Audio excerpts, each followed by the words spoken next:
This video will demonstrate how to successfully complete on your own 11-2. As you can see here, this is the instruction set for 11-2 in Blackboard. You'll want to click here to bring up the PDF document with the detailed instructions. I'm going to drag this over to another screen here so that I can look at it while I'm demonstrating how to do the assignment. So we'll be using Microsoft Word for this assignment. We will want to start with a blank document.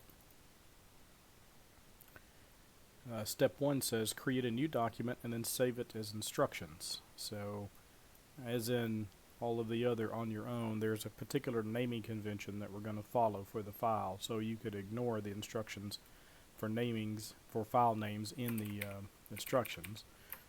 The file name is going to be last name underscore first initial underscore OYO, and in this case 11-2, and I don't have to worry about the file extension because Word will automatically add that.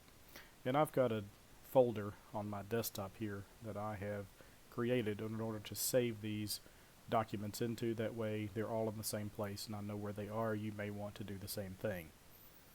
Step 2 says think of a skill or process that you know how to do well and write step-by-step instructions for that skill or process.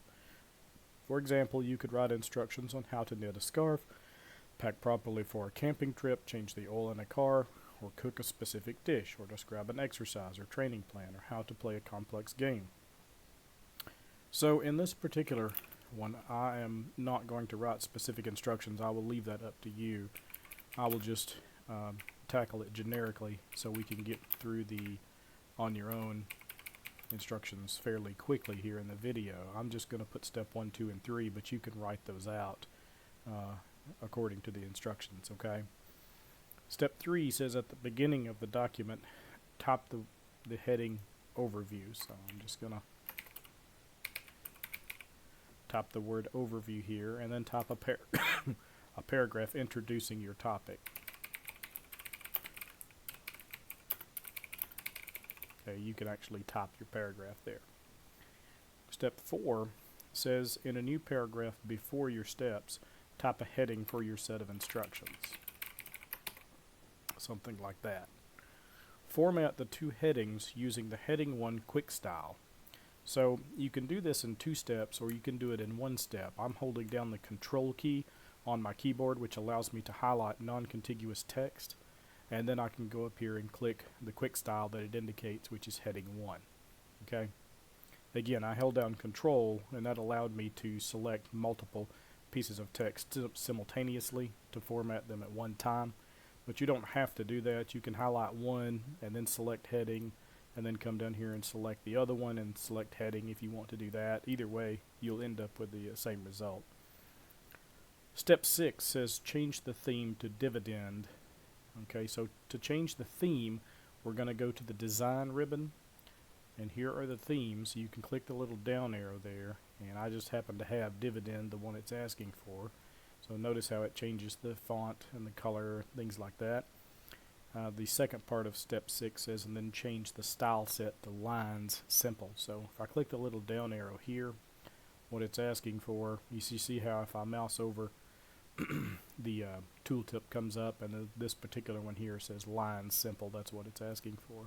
So that puts the little lines under the headings. Step 7 says modify the formatting of the text in the paragraph below the overview right here by changing the font and the font size. So we'll have to go back over to the home ribbon, and I will just go down here and choose a font and maybe change the size a little bit.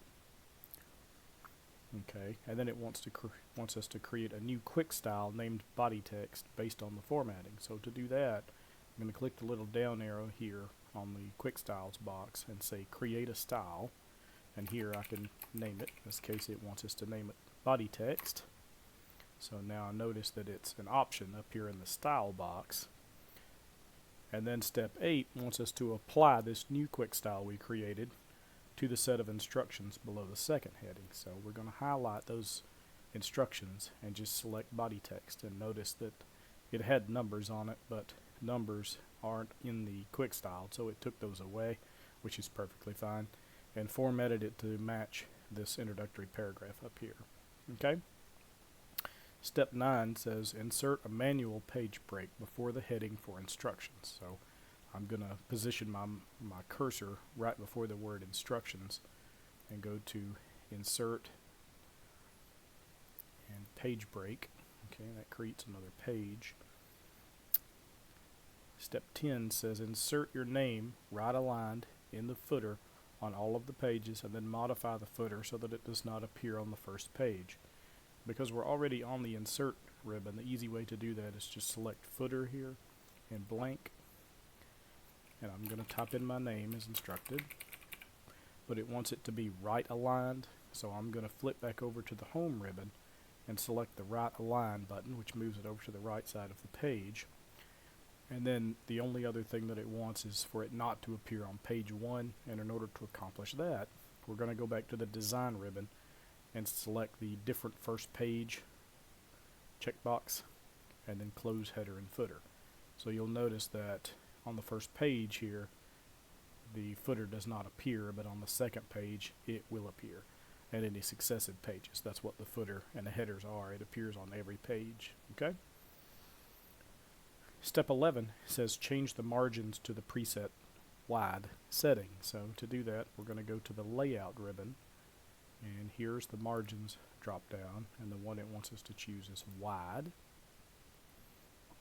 Step 12 says insert a new blank page before the overview setting. So we'll position our mouse pointer immediately before the word overview, and we'll say insert blank page. Okay, that gives us a new page up here. And then we're going to create a cover page including the document, so you can name it whatever you like, something that's pertinent to whatever the instructions are that you wrote, and your name and the date, and then format the text appropriately and center it horizontally on the page. So I'm going to go back to the home ribbon over here, center it. Okay, and you can change the font to whatever you like on here, make it a little bit bigger. Okay, then we're going to save it.